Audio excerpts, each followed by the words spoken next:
जय हिंद। आप सभी का स्वागत है आज का इस नए वीडियो में। आज हम लोग बात करने जा रहे हैं मैक्रो इकोनॉमिक्स स्टेबिलिटी के बारे में कि क्या कहते हैं और क्या होता है, और एक और चीज़ दैट इज़ एक्सटर्नल बैलेंस। ये दोनों चीज़ के ऊपर बात करने जा रहे हैं। आप क्वेश्चन पढ़ रहे होंगे that is what do you mean by macro economic stability और balance, what are that is what has been India record on external balance from 1991 to 2016। तो सबसे पहले जानते हैं मैक्रो इकोनॉमिक स्टेबिलिटी कहते किसके। चलिए स्टार्ट करते हैं। तो मैक्रो इकोनॉमिक स्टेबिलिटी क्या होता है कि कोई भी कंट्री को अगर एडवांस होना है, उसके वेलबींग को इंक्रीज करना है कोई भी नेशन को, तो उसे कुछ रूल एंड रेगुलेशन को फॉलो करने पड़ेंगे, है ना। आपको अगर अच्छा बनना पड़ेगा, अगर आपको अगर आपको आईएएस बनना है तो आपको कुछ रूल एंड रेगुलेशन फॉलो करना होगा स्ट्रिक्टली, है ना। थोड़ा सा डिसिप्लिन रहना होगा, कंसिस्टेंट रहना होगा। तो उसी तरीके से यहाँ पे इकोनॉमिक का वेलबींग को अगर अच्छा करना है तो क्या करना होगा, कुछ कंडीशन है, लॉ एंड ऑर्डर है जो कि नेसेसरी है, ठीक है ना, उसे फॉलो करना होगा, ठीक है। और ये क्या है, पब्लिक गुड है। Public good, pure public good किसे कहते हैं? प्योर पब्लिक गुड कहते हैं that is non excludable. Non excludable good is known as pure public good. Non excludable, ठीक है ना। नॉन एक्सक्लूडेबल का मतलब हम किसी को भी छोड़ नहीं सकते हैं, इसका सभी यूज कर सकता है। लाइक पार्क का सभी इंसान यूज कर सकता है। तो उसी तरीके से स्टेबिलिटी अगर इकोनॉमी में है तो सभी के लिए। तो मैं मैक्रो इकोनॉमिक स्टेबिलिटी किसे कहेंगे कि किसी भी कंट्री को अगर एडवांस होना है, किसी भी एडवांस नेशन को अगर वेलबींग अगर उनका इंक्रीज करना है तो उनको कुछ है जो वो लॉ एंड ऑर्डर को फॉलो करना है जो कि नेसेसरी है। गेटिंग? हाँ। तो क्या लॉ एंड ऑर्डर है, वो क्या है, that is it is primarily means internal balance. इसका प्राइमरली जो फोकस होता है किसके ऊपर होता है, मैक्रो इकोनॉमिक स्टेबिलिटी का इंटरनल बैलेंस के ऊपर होता है। इंटरनल बैलेंस कहते हैं किसको? इंटरनल बैलेंस कहते हैं कि इन्फ्लेशन को हम कम रखेंगे, दैट इज कीपिंग इन्फ्लेशन लो, और आउटपुट को हम पोटेंशियल लेवल पे रखेंगे कि हमारे इकोनॉमी के अंदर महंगाई क्या हो, कम हो, और जो आउटपुट हो वो सबसे बेस्ट पॉइंट पे हो, है ना, दैट इज एफिशिएंट लेवल पे हो। Output is at potential level, समझ रहे हो। तो इस चीज़ को कहते हैं इंटरनल बैलेंस, ठीक है। तो internal balance that is the primarily, इसी के ऊपर फोकस रहता है मैक्रो इकोनॉमिक्स की। इन्फ्लेशन को कम रखो और आउटपुट को मैक्सिमम रखो पोटेंशियल लेवल पे। इसके 3 अदर फीचर्स भी हैं, that is sound fiscal policy position कि कितना फिस्कल पोजीशन है उस कंट्री के अंदर, इसके ऊपर भी डिपेंड करता है कि उसका स्टेबिलिटी क्या है। दैट इज इसको फिस्कल बैलेंस भी कहा जाता है। Balance of payment, second one is sound balance of payment position. Balance of payment position को कहा जाता है क्या, external balance. External balance is known as but balance of position. Next one is sound asset liability position of the financial institution. Financial institution का asset liability like bank का क्या है आपका asset liability situation, that is known as financial balance. Financial balance. तो ये 3 other features हैं, fiscal balance, external balance, financial balance. Fiscal balance government budget से related, आपका फिर एक्सटर्नल बैलेंस बीओपी से रिलेटेड, और financial balance that is bank से related, asset liability. उसके बाद देखिए, अगर ये तीनों में से कोई भी फेल कर रहा है ना, या ये तीनों फेल कर रहे हैं ना, फेलियर ऑफ दिस 3 पॉइंट, मतलब कि फिजिकल डेफिसिट है बहुत ज़्यादा, बैलेंस ऑफ पेमेंट भी डेफिसिट है बहुत ज़्यादा, ठीक है ना, और आपका जो लास्ट वाला था फाइनेंशियल वाला वो भी ख़राब है, तो हालत क्या होगी कि आपका जो इंटरनल बैलेंस होगा, आपके देश के अंदर महंगाई ज़्यादा होगी, और साथ ही साथ आपका आउटपुट जो होगा वो एफिशिएंट लेवल पे नहीं होगा। तो ये तीनों में भटकाव, मतलब कि इसमें भटकाव। Getting my point? तो ये बात। Next one is internal balance. Internal balance किसे कहते हैं, तो यहाँ पे अच्छे तरीके से मैं शो कर दिया हूँ, that is keeping inflation low and what, output को मैक्सिमम पोटेंशियल लेवल पे बिल्कुल रखना है, ठीक है। हाँ, अब इन्फ्लेशन को देखते हैं कि इन्फ्लेशन क्या होता है, क्योंकि 15 मार्क्स का अगर आएगा, 10 मार्क्स का आएगा तो उसमें तो कुछ लिखना होगा। तो इन्फ्लेशन किसे कहते हैं, इन्फ्लेशन क्यों है, इन्फ्लेशन क्यों इतना फोकस रहता है, क्योंकि इन्फ्लेशन जो है low inflation is the prime motive, prime objective of any policies. Why? Because वो जो है वो पुअर को सबसे ज़्यादा इफेक्ट करता है, महंगाई गरीब को सबसे ज़्यादा इफेक्ट करता है, इसलिए जो है वो कोई भी मैक्रो इकोनॉमिक्स पॉलिसीज हो उसमें इन्फ्लेशन जो होता है सबसे इम्पॉर्टेंट होता है। ओके, अब इन्फ्लेशन का ट्रेंड क्या है? तो 1960 से लेकर 1995 तक जो इन्फ्लेशन हमारे कंट्री के अंदर था वो एवरेज था हर साल इंक्रीज करने का, वो कितना था? 8%। 8% ऑन एन एवरेज आपका हर साल महंगाई था 60 से 80 के बीच में। 80 से आपका 60 से 95 के, 1960 से 1995, फिर 1995 से 2008 के बीच में, that is the best period.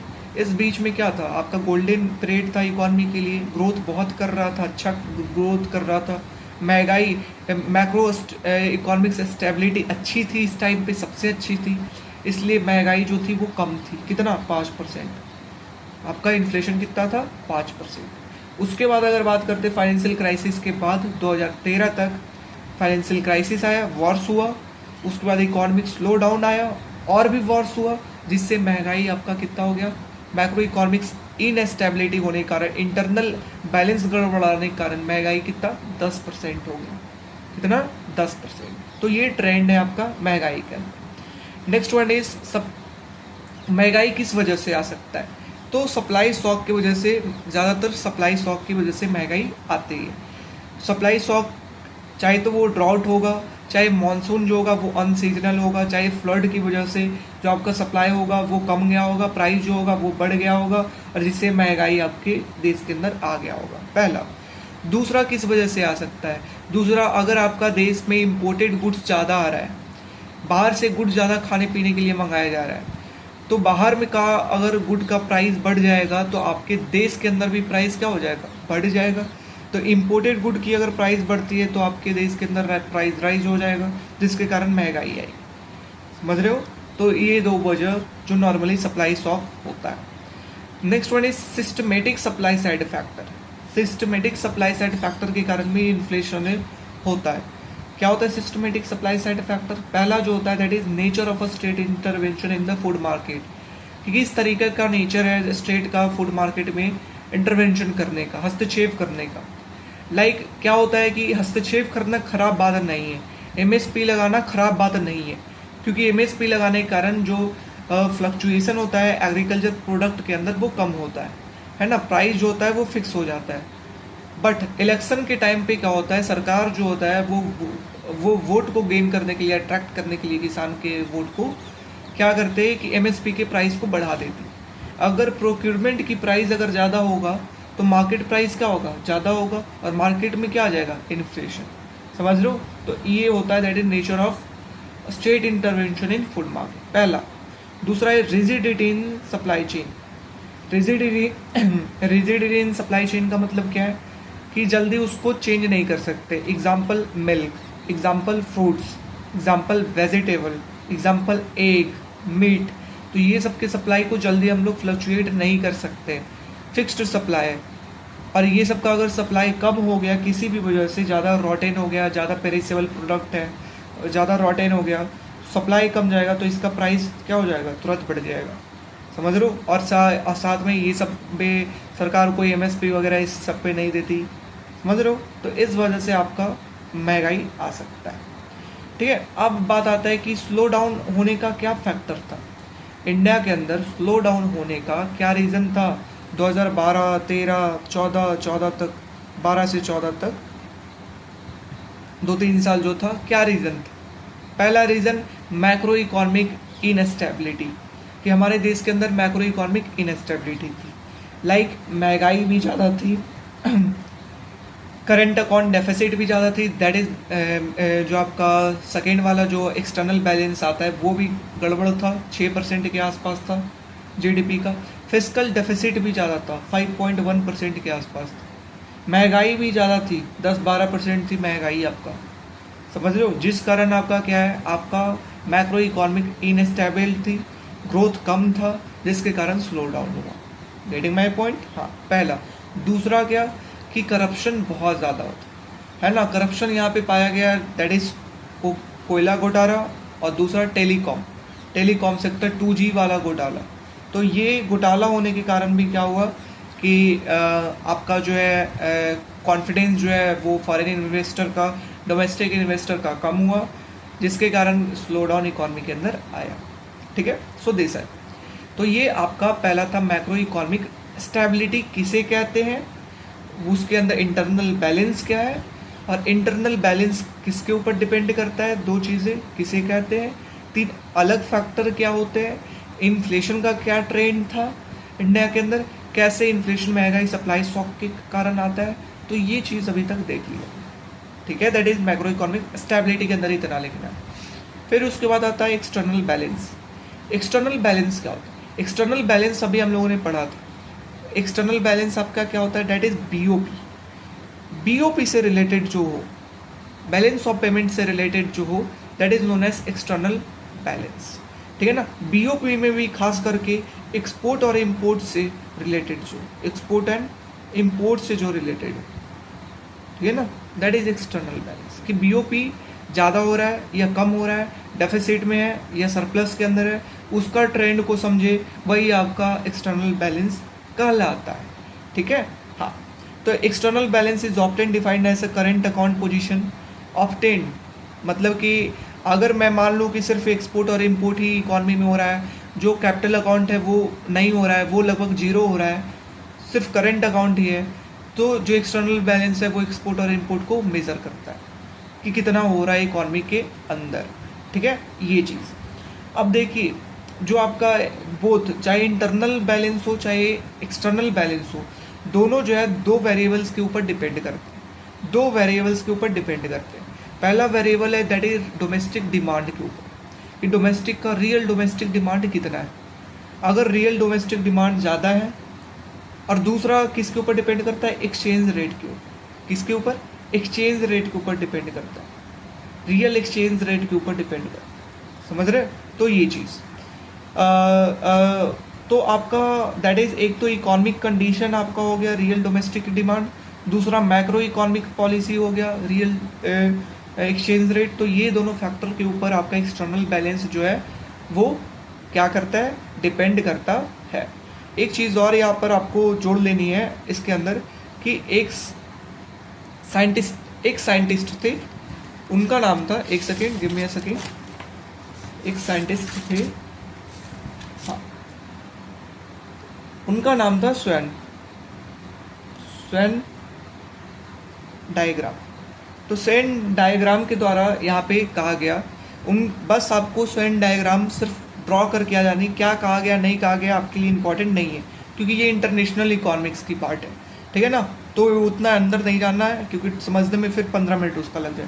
तो स्वैन डायग्राम में क्या कहा गया, सिर्फ आप डिमांड कब बनाते हैं, हाँ, सप्लाई कब बनाते हैं, हाँ, ऐसा बना लेना।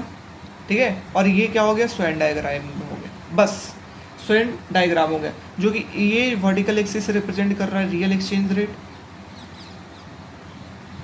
और ये नीचे रिप्रेजेंट कर रहा है डोमेस्टिक एब्जॉर्प्शन,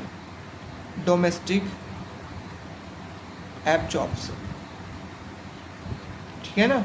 और ये आपका क्या बोलता था, इंटरनल बैलेंस जो होगा वो नेगेटिव रिलेटेड है, और एक्सटर्नल बैलेंस जो होगा वो पॉजिटिव रिलेटेड है।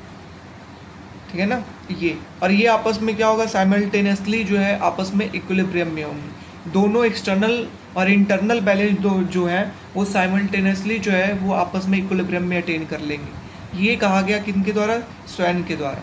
समझ रहे हो? तो ये डायग्राम सिर्फ आपको एक्सटर्नल बैलेंस से अगर क्वेश्चन आएगा तो ये आपको ड्रॉ कर लेना है।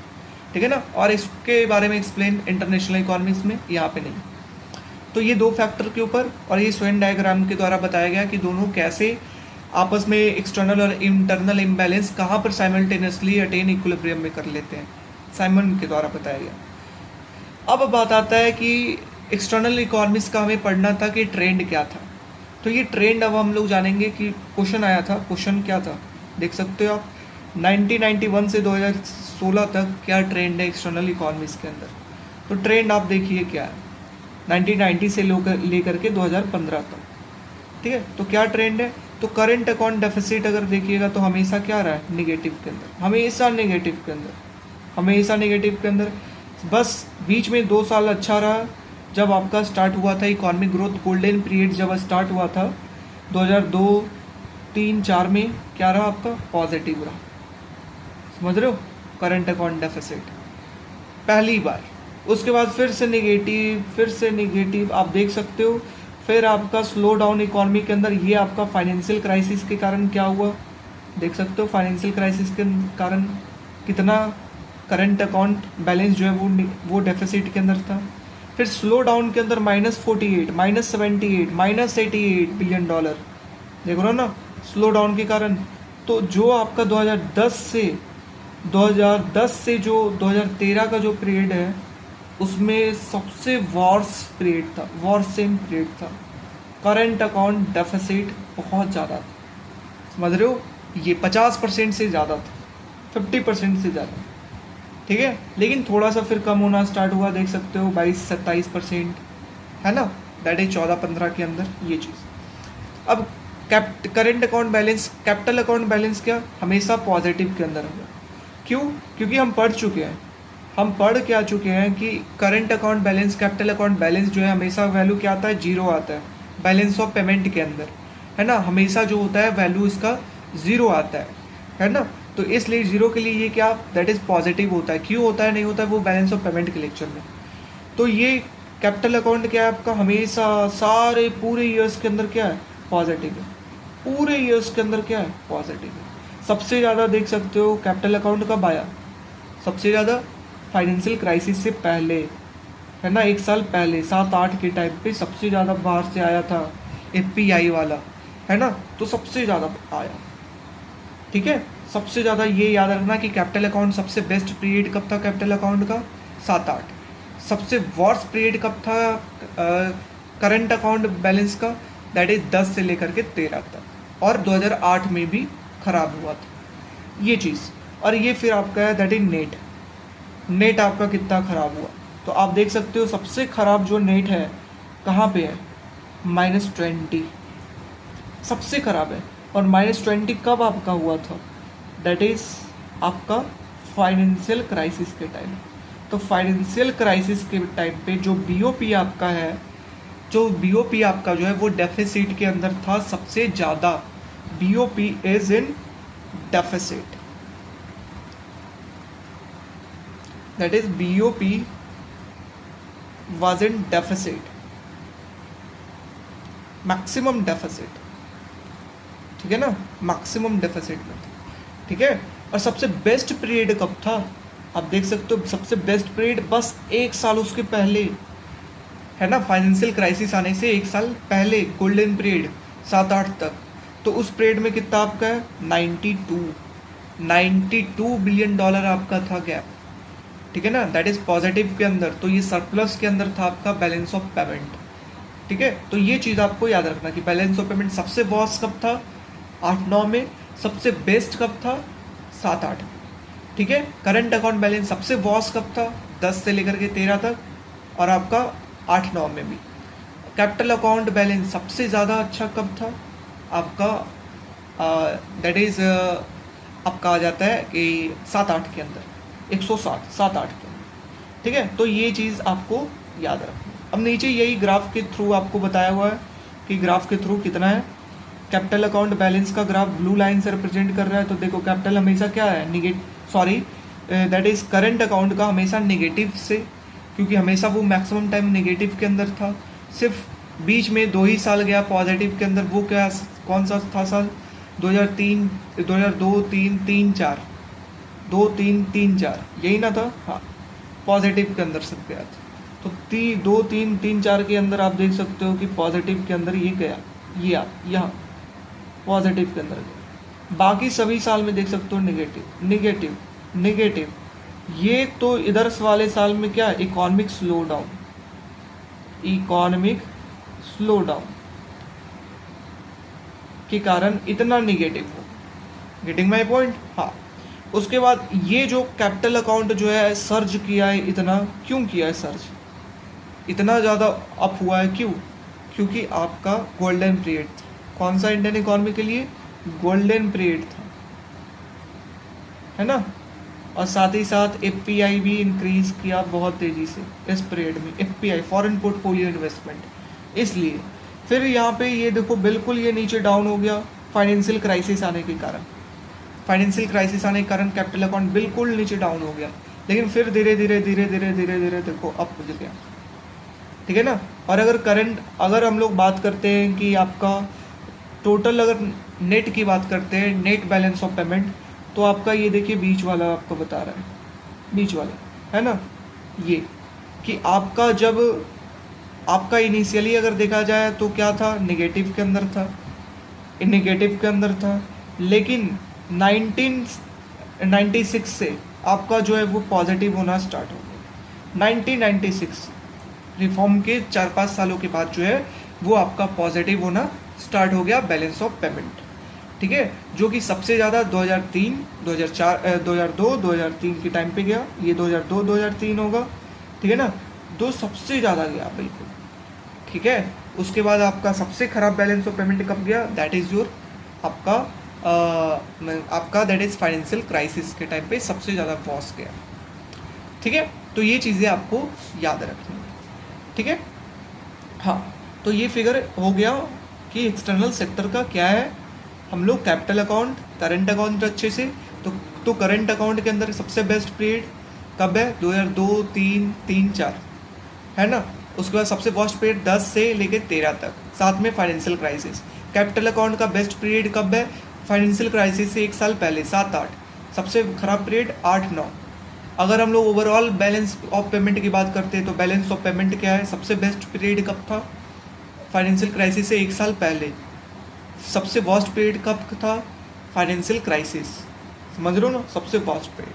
तो ये आपका ओवरऑल लेक्चर हुआ किसके ऊपर, आपका that is macro economic stability और एक्सटर्नल बैलेंस के ऊपर, ओके। तो अगर आपको लेक्चर समझ आया होगा तो ज़रूर लाइक करें, सब्सक्राइब करें और शेयर करें, ठीक है। साथ ही साथ ये लेक्चर आपको कैसा लगा ज़रूर आप कमेंट सेक्शन में बताएं।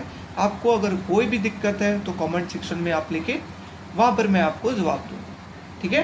तो चलिए हम लोग मिलते हैं फिर किसी नेक्स्ट लेक्चर में। Have a nice day, bye bye.